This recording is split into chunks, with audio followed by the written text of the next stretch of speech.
మరో breaking news చూస్తున్నాం. ముంబై నటి కాదంబరి జట్వానీ కేసులో నిబంధనలకు విరుద్ధంగా వ్యవహరించి ఆమెను వేధించిన పోలీసులపై యాక్షన్ స్టార్ట్ అయింది. విజయవాడలో పనిచేసిన అప్పటి పశ్చిమ జోన్ ఏసీపీ హనుమంతరావు, నాటి ఇబ్రహీంపట్నం సీఐ సత్యనారాయణలను పోలీసులు ఉన్నతాధికారులు సస్పెండ్ చేశారు.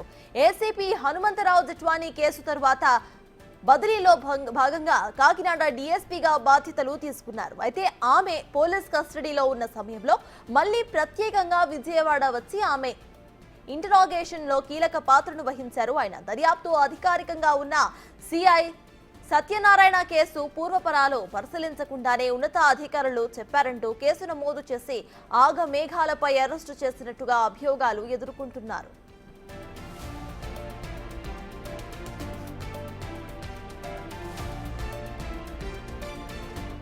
ఇక మరోవైపు జట్వానీ మరోసారి పోలీసులను ఆశ్రయించారు. తన తల్లిదండ్రులతో పాటు న్యాయవాదులతో కలిసి ఆమె నిన్న ఇబ్రహీంపట్నం స్టేషన్ కు వచ్చి ఫిర్యాదు చేశారు. సీఐ చంద్రశేఖర్ కు లిఖితపూర్వకంగా ఫిర్యాదు అందజేశారు. తనకు మానసికంగా, శారీరకంగా ఇబ్బందులు పెట్టారని కంప్లైంట్ ఇచ్చారు. కొంతమంది రాజకీయ నాయకులు, పోలీస్ అధికారులు ఇబ్బందులు పెట్టినట్టుగా ఫిర్యాదులో పేర్కొన్నారు. కేసు నమోదు చేసి తనకు న్యాయం చేయాలని విజ్ఞప్తి చేశారు ఆమె. జట్వానీ ఫిర్యాదుపై న్యాయ సలహా తీసుకుని కేసు నమోదు చేస్తామని సీఐ చంద్రశేఖర్ చెప్పారు.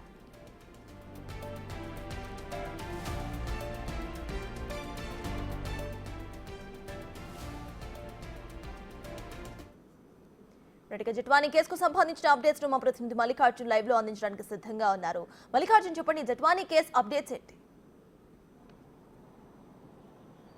జట్వానీకి సంబంధించి ఏదైతే ఫిబ్రవరి 2వ తారీఖు నమోదైన కేసుకు సంబంధించి కూడా అది ఫాల్స్ కేసు అంటూ కూడా మా అభియోగం మోపుతా ఉంది. ఎవరైతే అప్పుడు ఫిర్యాదు చేశారో కుక్కల విద్యాసాగర్ పై కూడా చర్యలు తీసుకోవాలి. ఆయన ఫిర్యాదు మేరకే అప్పటికప్పుడు 1వ తారీఖు అంటే 2వ తారీఖు కేసు నమోదు చేశారు. 1వ తారీఖే టికెట్లు బుక్ చేసి మరి స్వయంగా ముంబై తన నివాసానికి వచ్చి అక్కడ ఆమెని కిడ్నాప్ చేసే పరిస్థితిని తీసుకొచ్చారు. తన కుటుంబ సభ్యులతో పాటు ఆమె, అలాగే తన తల్లి, తండ్రిని, ముగ్గురిని కూడా ఇటు ఇబ్రహీంపట్నం తీసుకొచ్చి ఇక్కడ 10-15 రోజుల పాటు కూడా వేధింపులకు గురి చేశారంటూ కూడా ఆమె అభియోగాలు మోపడం జరిగింది. అంటే ఫిర్యాదులో పేర్కొనడం జరిగింది. ఈ నేపథ్యంలో ముగ్గురు ఐపీఎస్ అధికారులు తనను వేధించారని కూడా చెప్తా ఉంది. దాంతోపాటు ఎవరైతే అక్కడ ఉన్న లోకల్ ఇన్స్పెక్టర్స్ కానీ ఆ జోన్లో వ్యవహరించిన ఎవరైతే ఏసీపీ కానీ వీళ్ళందరూ కూడా పాత్ర ఉందంటూ కూడా ఫిర్యాదు చేయడం జరిగింది. దాదాపుగా 8 మందికి పైగా పోలీసులు దీంట్లో ఇన్వాల్వ్ అయ్యారంటూ కూడా ఆమె గతంలో ఏదైతే ఫిర్యాదు ఇచ్చిందో ముందు ఆన్లైన్లో ఫిర్యాదు ఇవ్వడం జరిగింది. తర్వాత మాన్యువల్గా వచ్చి సిపి ఎవరైతే రాజశేఖర్ బాబు సిపి ఉన్నారో ఆయనకి స్వయంగా, అట్లాగే ఆ కేసు ఇన్ఛార్జి సంబంధించిన రాయ్ ఎవరు ఉన్నారో ఆమెకు కూడా డీసీపీ రాయ్ కూడా ఆ కేసు సంబంధించిన ఫిర్యాదు కూడా ఇవ్వడం జరిగింది.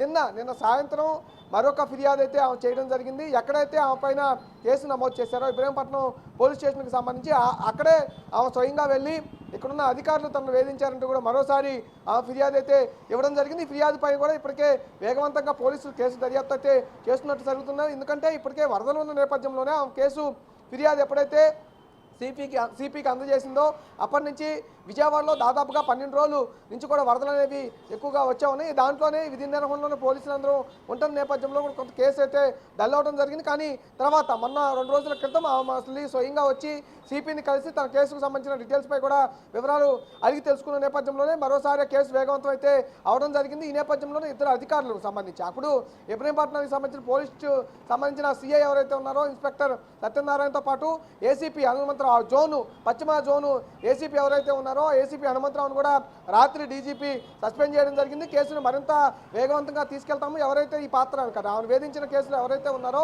వాళ్ళందరికీ సంబంధించిన ఇన్వెస్టిగేషన్ కొనసాగుతూ ఉంది. దర్యాప్తు మరింత లోతుగా తీసుకెళ్తా ఉన్నాం. అసలు ఎవరెవరు దీన్ని వెనకాల ఉన్నారనే విషయాన్ని కూడా వెలికి తీస్తామంటూ కూడా పోలీసులు చెప్తున్న పరిస్థితి కనిపిస్తూ ఉంది. సత్తా. Right, thank you.